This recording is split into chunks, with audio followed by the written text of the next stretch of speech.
Garang, Luhut minta SBY untuk tidak bodohi rakyat. Waduh, makin panjang nih. Cikeas sudah di tepi jurang. Yang repot tuh sebenarnya banyak yang ngomong nggak pakai data. Jadi ngomong seenaknya aja dia gitu. Makanya saya suka nantang-nantangin juga gitu. Yang mau ngomong tuh pakai data lah. Jangan ngomong kita mendidik, saya ulangi ya, rakyat kita tuh jadi bodoh.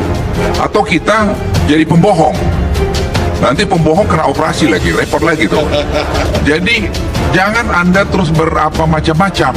Saya melihat ini kekhawatiran tidak ingin terjadinya lagi peristiwa AHY sebenarnya yang tidak mendapatkan partai untuk mencalonkan sebagai capres atau cawapres. Ya, saya membaca partai politik itu pola pikirnya untung dan rugi. Kalau membaca soal kemungkinan Partai Demokrat dan AHY bisa maju di 2024 kan sangat terbuka. Misalnya belakangan ini AHY selalu dipasang-pasangkan dengan Anies Baswedan ya, sebagai dua sosok tokoh di luar koalisional pemerintah, dan dalam simulasinya juga oke pasangan ini. Tapi kalau memang tarikan politik napasnya nanti tidak memungkinkan AHY bisa maju, tentu SBY layak khawatir dalam konteks ini. Indonesia sejak dulu kala tetap dipuja-puja bangsa.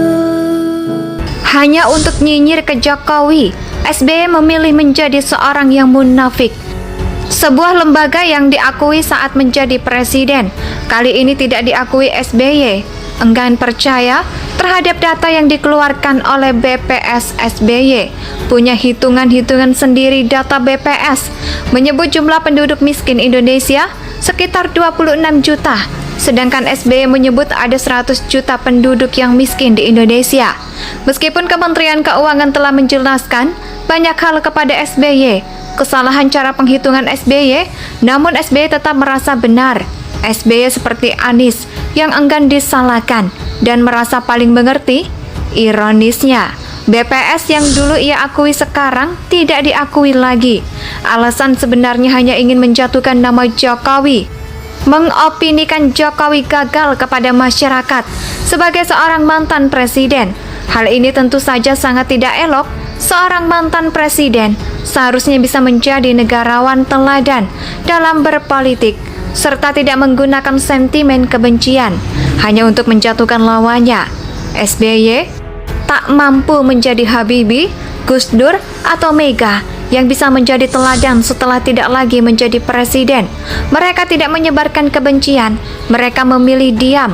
Megawati gak seperti SBY, beliau tidak mengorbitkan Puan secara kapital. Hanya untuk mengorbitkan AHY, SBY sampai rela menjadi munafik dan mengikuti jejak Amin Rais, hanya bisa nyinyir-nyinyir dengan data yang asal-asalan. Apa yang terjadi pada SBY membuat Luhut prihatin. Opung Luhut meminta SBY jangan membodohi rakyat.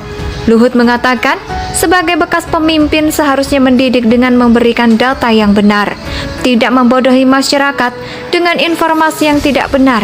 Kalian ingatkan, tuh yang merasa dirinya bekas-bekas pemimpin, itu jadi jangan kasih data, mendidik masyarakat atau membodohi masyarakat dengan informasi yang gak benar, kata Luhut.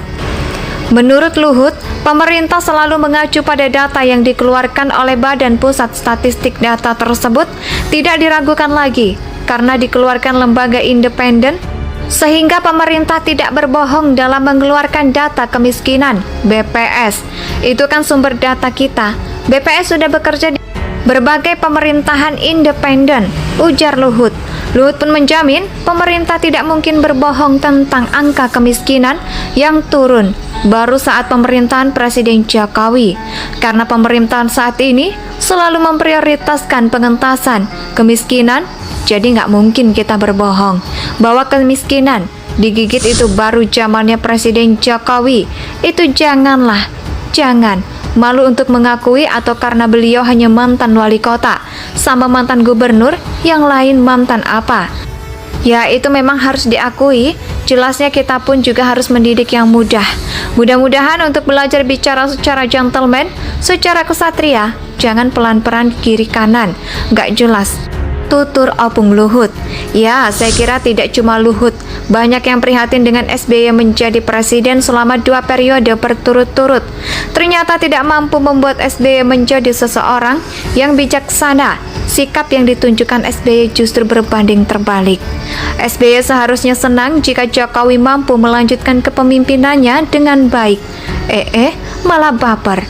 SBY merasa dirinya juga punya prestasi sehebat Jokowi.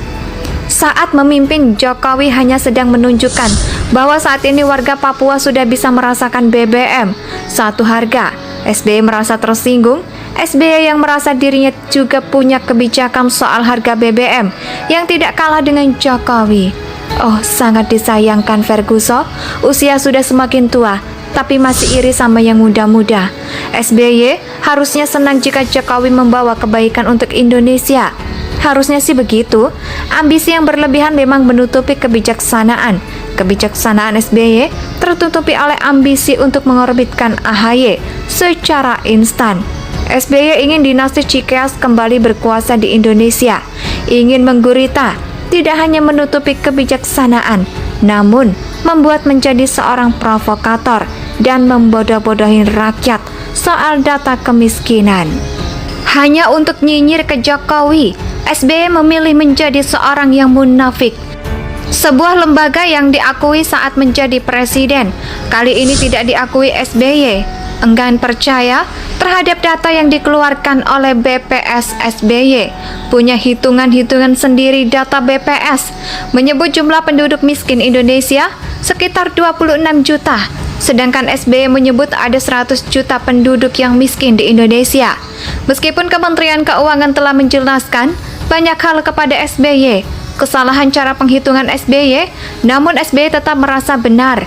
SBY seperti Anies yang enggan disalahkan dan merasa paling mengerti. Ironisnya, BPS yang dulu ia akui sekarang tidak diakui lagi. Alasan sebenarnya hanya ingin menjatuhkan nama Jokowi, mengopinikan Jokowi gagal kepada masyarakat sebagai seorang mantan presiden. Hal ini tentu saja sangat tidak elok. Seorang mantan presiden seharusnya bisa menjadi negarawan teladan dalam berpolitik, serta tidak menggunakan sentimen kebencian hanya untuk menjatuhkan lawannya. SBY tak mampu menjadi Habibie, Gus Dur, atau Mega yang bisa menjadi teladan setelah tidak lagi menjadi presiden. Mereka tidak menyebarkan kebencian, mereka memilih diam. Megawati gak seperti SBY, beliau tidak mengorbitkan Puan secara kapital.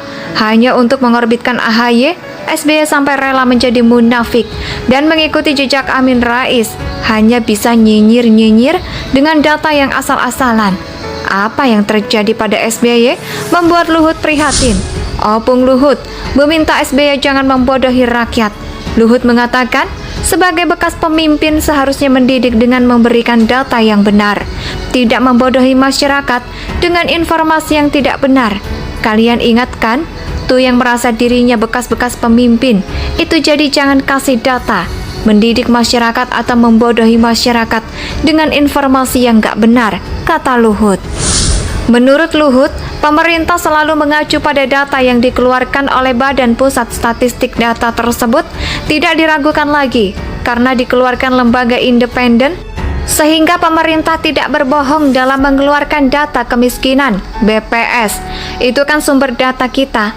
BPS sudah bekerja di berbagai pemerintahan independen, ujar Luhut.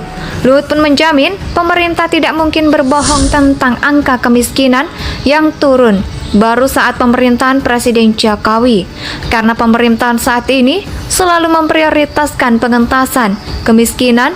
Jadi nggak mungkin kita berbohong bahwa kemiskinan digigit itu baru zamannya Presiden Jokowi. Itu jangan malu untuk mengakui, atau karena beliau hanya mantan wali kota sama mantan gubernur, yang lain mantan apa. Ya, itu memang harus diakui. Jelasnya kita pun juga harus mendidik yang mudah. Mudah-mudahan untuk belajar bicara secara gentleman, secara kesatria, jangan pelan-pelan kiri kanan, nggak jelas. Tutur. Indonesia tanah air beta pusaka abadi. jaya.